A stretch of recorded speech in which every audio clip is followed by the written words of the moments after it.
Well, less than a decade ago, many African countries relied heavily on satellite connections for internet and telephone calls.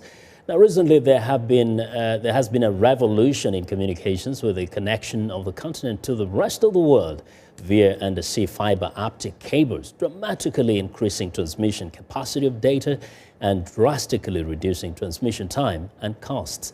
One of the most instrumental people behind the development of fiber optics is Thomas Mensah, CEO of the Georgia Aerospace Systems and an authority in fiber optics and nanotechnology. Mr. Mensah, welcome to Africa 54. Thank you, Vincent. Now, you know, when people turn on their laptops or go on the internet in Africa or check on their cell phone messages, they're just grateful it's so fast.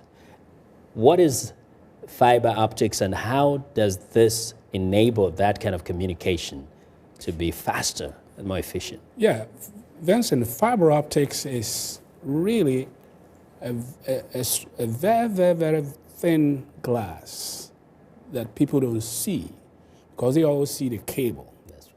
Now, this glass has a coating on it that allows the glass not to break. That's how we can bend it and even put it on the sea. So when fiber optics was being developed in the laboratory in Corning Glass Works, it stayed in the laboratory for 15 years till I got there. Yeah. So you didn't just study this, but actually you have invented and patented quite a number of things that are related to fiber optics. Exactly. I was actually one of the 4 creators of this technology. You know, fiber optics is probably one of the most important innovations in this century. You know, the idea to use lasers to send Facebook pictures to your tablet, to your cell phone, that whole concept started somewhere in 1972. But it took 15 years for us to be able to mass produce it and mass market it because the cost of fiber optics was like $1 for a meter and copper was 10 cents.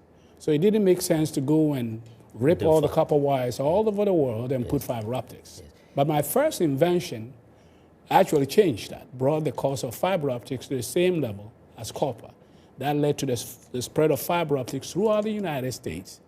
And also, a second invention allowed us to make strong fiber optic systems that you can put on the water or submarine to connect India, China, South Africa now, as well as other places. So we can pick up your cell phone and talk to somebody in Kenya, South Africa, or Ghana. And you know, some may by now have recognized that you're not only a black person, you are a son of Africa. How did it happen that you ended up being one of these great inventors that has transformed not only the continent of Africa, but also the rest of the world? Yes, I was born in Ghana, and luckily, when I was 4 years old, my dad used to read newspapers to me. So I was reading newspapers fluently when I was 4. And so everybody thought, oh, maybe this kid is up to something. And my neighbor was from Togo, which is a French-speaking country. So when I was 8, I was speaking French fluently. And so this is not a coincidence. This guy probably is somebody special. And so I attended Adesara College, one of the top performing boys' schools in Cape Coast. And I won the French-speaking competition nationally twice. And the French were, of course, watching me and said, oh, maybe this is a guy we can send to France. And you spent some time in France, and I know that. Exactly. But about all the inventions, you've actually put it in a book, too, to kind of explain how it all happened and all the inventions that you have managed to patent up to this point.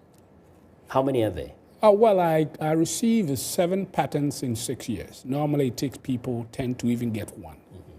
So the 7 patents in 6 years are all in fiber optics, really transform fiber optics processing. But I have probably about 14 patents in general in nanotechnology and other areas. And as you see later when we talk about it, I'm also creating what is called the first Black Disney World. Oh, great. And there will be fiber optics in this park. And as we talk about it, it's an exciting thing, you know, which I'll bring up because we will redo the Mid Passage Right. You know, how Great. slaves got here. We'll talk about that when we And get when we get to our other conversation after this show. Sure. Thank you very, very much, Mr. Mensah, and thanks for the book. I hope we will be able to read and know so much more about you. Well, Thomas Mensah is one of the great inventors of this world, the son of Africa.